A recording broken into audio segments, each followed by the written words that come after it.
Nearing the end of the 19th century, China was at a crossroads in terms of both political and diplomatic policy.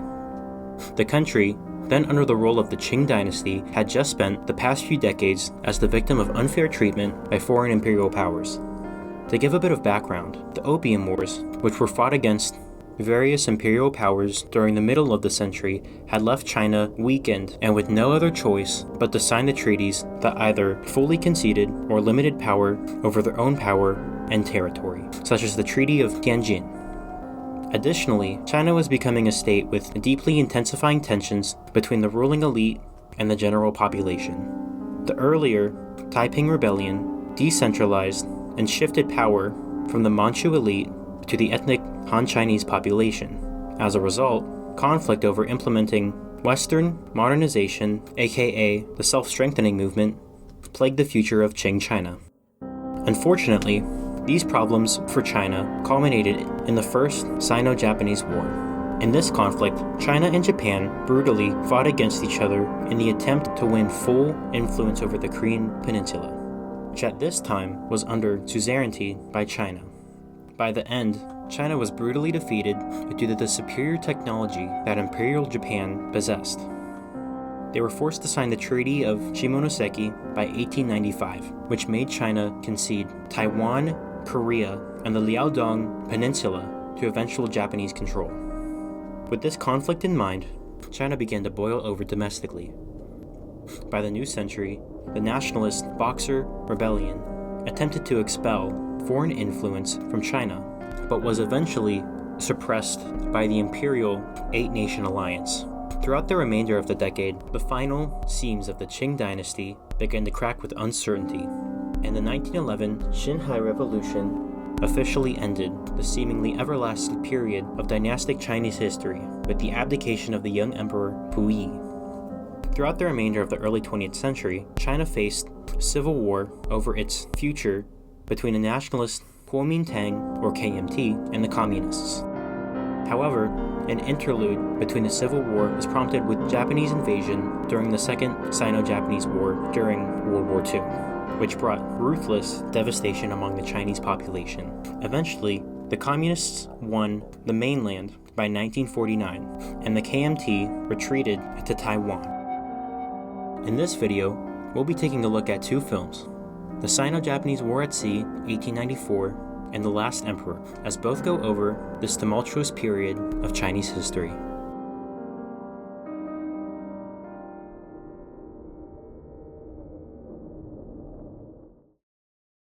The Sino-Japanese War started in 1894. China and Japan both had their eyes on Korea. It served as China's largest client state at the time, and it provided resources like coal and iron that attracted Japan's attention. Since 1875, Korea had forcibly been opened to foreign relations and declared as an independent state from China under Japanese influence. Japan had been modernizing and using Western technology to advance their military and political power. China, on the other hand, under the Qing Empire, Empress Dowager Cixi neglected modernization and insisted on remaining traditional. As the war began, it was quickly seen how advanced the Japanese military was compared to China. The war only lasted a year because of Japan's overwhelming victories over China. The Sino-Japanese War at Sea is a 2012 film that details the events that took place during the war. It follows Deng Xizhang, a Chinese teen who joins the Fujian Naval Academy. Deng meets two future colleagues, Li Bushan and Feng Boquan, who eventually traveled to Britain to further their studies at the Royal Naval Academy. After Deng stayed in China, he was eventually deployed to sea on the Shihuan, a naval ship that eventually fought against Japan in the war. 大人，清远正在被围攻，已经开始下沉。内远请我，镇远正在靠近。打了3个小时，一切一扫未成。日本全仗着吉野，支撑他，我北洋舰队即可获胜。 现在我舰只剩鱼雷了，冲上去！我舰已中弹400余处，距离过近，敌炮命中率将大大提高。大人，是不是向后闪避一下，灭火堵路？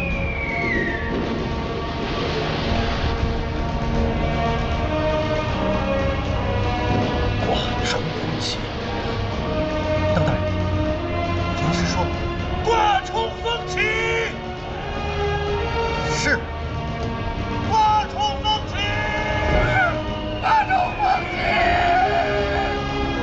はい、佐藤、300円取ってきます。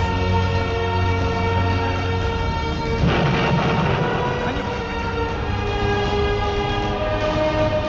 おそらく狙いは我々です。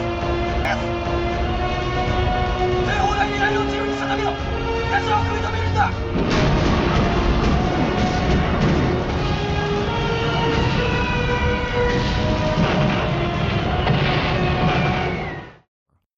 In this clip, we see the advantage Japan had against the Chinese naval ships in battle. Japan had stronger, more durable ships that were well equipped with weapons.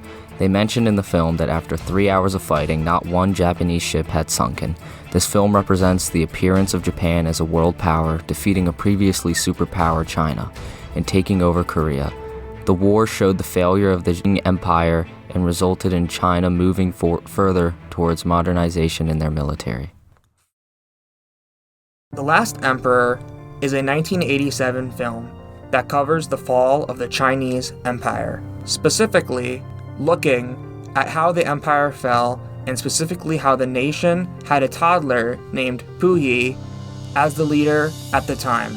Essentially, this was seen as a negative as a toddler is in no way capable of ruling the nation. Puyi was brought up in a life of luxury and therefore was not exposed to the outside world and thus fails to understand the problems of the people. He was removed from power in 1924 when he was removed from the Forbidden City. In his life, he ends up siding with the enemy, Japan, and becomes a puppet leader for them. Also, in his life, he was as well seen as somebody who had illegitimate children and he had them killed. Due to the fact that he sided with the Japanese before, he had to go to re-education camp after World War II. After this, Puyi is basically stripped of all of his former accolades as he becomes a gardener. Essentially, this shows his fall. He was once a king, and now he is a peasant. This shows the fall of the Chinese monarchy in general, as well as he was the last person in the monarchy, and now the monarchy is no more.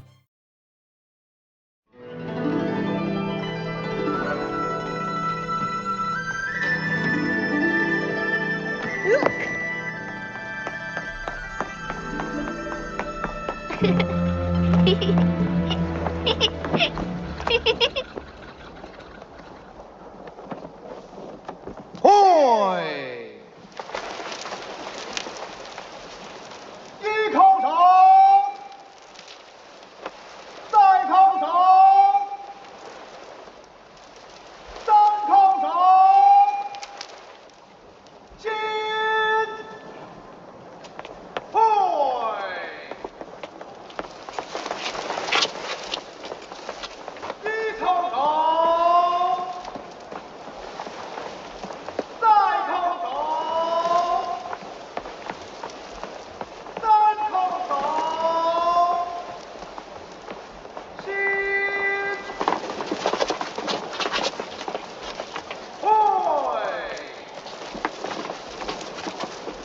一叩首，再叩首，三叩首，起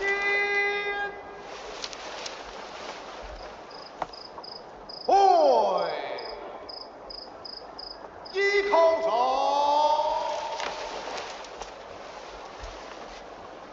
再叩首。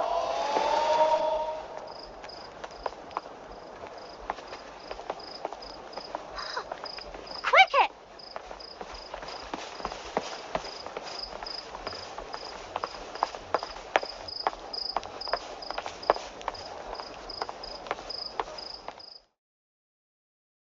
In the clip, we see Puyi becoming a leader. We can see how young and overall inexperienced and naive he is as he is a small child. Overall, this became to show the end of the empire as he was in no way ready to be a leader.